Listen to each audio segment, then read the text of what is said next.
പുലർച്ചെ 4:30 തൊട്ട് തുടങ്ങിയതാണ് കേട്ടോ എനിക്ക് മൂത്രക്കടച്ചിൽ. എനിക്കറിയില്ല ഗൈസ്, സഹിക്കാൻ പറ്റാത്ത വേദനയായിരുന്നു. ആദർശേട്ടനൊക്കെ നല്ല ഉറക്കമായിരുന്നു കേട്ടോ. ഞാൻ പിന്നെ ഇത് കെറ്റിലിൽ വെള്ളം വെച്ചിട്ട് 3 കെറ്റിൽ വെള്ളമെങ്കിലും ഞാൻ കുടിച്ചിട്ടുണ്ട് കേട്ടോ. വെള്ളം കുടിച്ചിട്ടൊന്നും എനിക്ക് ഒരു രക്ഷയില്ല. കുറേ നേരം സഹിച്ച് പിടിച്ച് നിന്നു കേട്ടോ. പിന്നെ ഒരു 7 മണിയാകുമ്പോൾ ഇൻ്റെടയ്ക്ക് സഹിക്കാൻ പറ്റാതെ ആദർശേട്ടനെയൊക്കെ കുത്തി എണിപ്പിച്ച് വേഗം ഡ്രസ്സൊക്കെ മാറ്റി ഹോസ്പിറ്റലിൽ കാണിക്കാൻ പോവാണ്.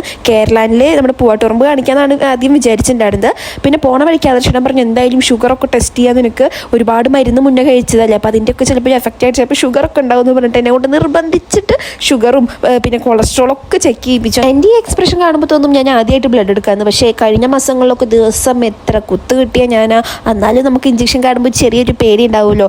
അങ്ങനെ നമ്മൾ കേരളാൻ്റെക്ക് പോകാൻ വിചാരിച്ചിട്ടാണ് ഇറങ്ങിയിട്ടുണ്ടായിരുന്നത്. പക്ഷേ ബിന്ദു ഡോക്ടറുടെ വീഡിയോ കണ്ടപ്പോൾ നമ്മൾ അവിടെ ജസ്റ്റ് ഇറങ്ങി നോക്കി. പക്ഷേ അവിടെ ഡോക്ടർ ഉണ്ടായിരുന്നു, അതുകൊണ്ട് നമുക്ക് സുഖമായിട്ട് ഫസ്റ്റ് തന്നെ കാണിക്കാനും പറ്റിയിട്ടോ. അങ്ങനെ ഡോക്ടറിനൊക്കെ കാണിച്ചു, പിന്നെ മരുന്നൊക്കെ വാങ്ങിക്കാൻ വേണ്ടിയിട്ട് പിന്നെ നമ്മൾ ഇറങ്ങിയിട്ടോ. പിന്നെ എല്ലാവരും പറയുന്നത് വെള്ളം കുടിക്കുക. പക്ഷെ ഞാൻ നന്നായിട്ട് വെള്ളം കുടിക്കേണ്ട ഗൈസ്. പിന്നെ എങ്ങനെയായിരിക്കും ഇത് വരണമെന്ന് എനിക്ക് മനസ്സിലാവുന്നില്ല. പിന്നെ നമ്മൾ മരുന്ന് വാങ്ങിക്കുമ്പോൾ നമ്മുടെ കുഞ്ഞിനൊക്കെ കണ്ടുട്ടോ. അങ്ങനെ അവളെ കൊണ്ട് സംസാരിച്ച് നമ്മൾ വീണ്ടും ചെറുപ്പയിലെത്തി. നമ്മൾ ബ്ലഡ് റിസൾട്ട് വാങ്ങിക്കണമല്ലോ, അത് വാങ്ങിക്കാൻ വേണ്ടി നിന്നു. അങ്ങനെ ആദർശേട്ടൻ പറഞ്ഞു നമുക്ക് വീട്ടിൽ പോയി ഇനി ചായക്കടി ഉണ്ടാക്കണ്ട, ഞാൻ വാങ്ങിക്കാമെന്ന് പറഞ്ഞു. അങ്ങനെ ചേട്ടൻ ചെറുപ്പയിൽ പോയിട്ട് വാങ്ങിക്കുമ്പോഴേക്കും ഞാൻ ബ്ലഡ് റിസൾട്ടൊക്കെ വാങ്ങിച്ച് നിന്നു കേട്ടോ. എന്താണെന്ന് അറിഞ്ഞൂടാ, ചേട്ടൻ ഇങ്ങനത്തെ കാര്യങ്ങളൊക്കെ നോക്കാൻ ഭയങ്കര എക്സൈറ്റ്മെൻ്റ് ആണ്. എൻ്റെ വേഗം പേപ്പറൊക്കെ വാങ്ങിച്ച് നോക്കാനുണ്ടോ. ദൈവം സഹായിച്ച് എനിക്ക് ഷുഗറോ കൊളസ്ട്രോളോ അങ്ങനത്തെ സീനൊന്നുമില്ല.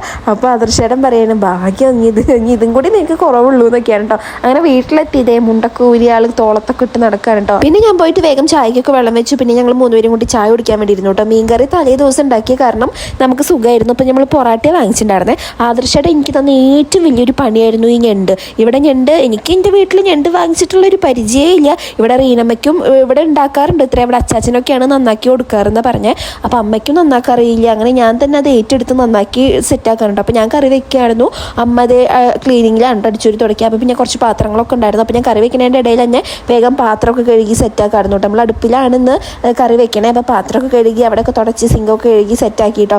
അപ്പോൾ കുറച്ചുകൂടി പണി എളുപ്പമാവുമല്ലോ എനിക്ക്. അങ്ങനെ ഇതേ കറി എവിടെ അതിൻ്റെ ഇടയിൽ കറി ഇങ്ങനെ ഇളക്കി കൊടുക്കും. പിന്നെ ഇത് ഏതാണ്ട് രൂപ ആയിട്ടുണ്ടായിരുന്നു. സംഭവം നല്ല അടിപൊളി ടേസ്റ്റ് ആയിരുന്നു ഗൈസ്. എനിക്ക് നല്ല പേടിയുണ്ടായിരുന്നു. ഞാൻ ആദ്യമായിട്ടാണ് ഞണ്ട് കറി വെക്കണേ. അടുക്കളയിൽ പിന്നെ എൻ്റെ യുദ്ധമായ കാരണം നമ്മുടെ അടുത്ത് ഞാൻ പറഞ്ഞിട്ടുണ്ടായിരുന്നു അടുക്കള ലാസ്റ്റ് ഞാൻ ക്ലീൻ ആക്കാന്ന്. അങ്ങനെ ഞാൻ ഇതേ ബാക്കി നമ്മുടെ പണികളൊക്കെ ഒന്ന് ഒതുങ്ങിയപ്പോൾ ഞാൻ ഇത് അടുക്കള വേഗം അടിച്ചോരി തുടച്ച് വൃത്തിയാക്കി ഇട്ടു കേട്ടോ. എന്നാലും ഈ ഞണ്ടിന് വൃത്തികെട്ട സ്മെല്ലാണ് കഴിച്ച്. ഒരുപാട് വട്ടം കഴുകി ചൂടുവെള്ളമൊക്കെ ഇട്ട് കഴുകിയിട്ടാട്ടോ ഞാൻ കറി വെച്ചിട്ടുണ്ടായിരുന്നത്.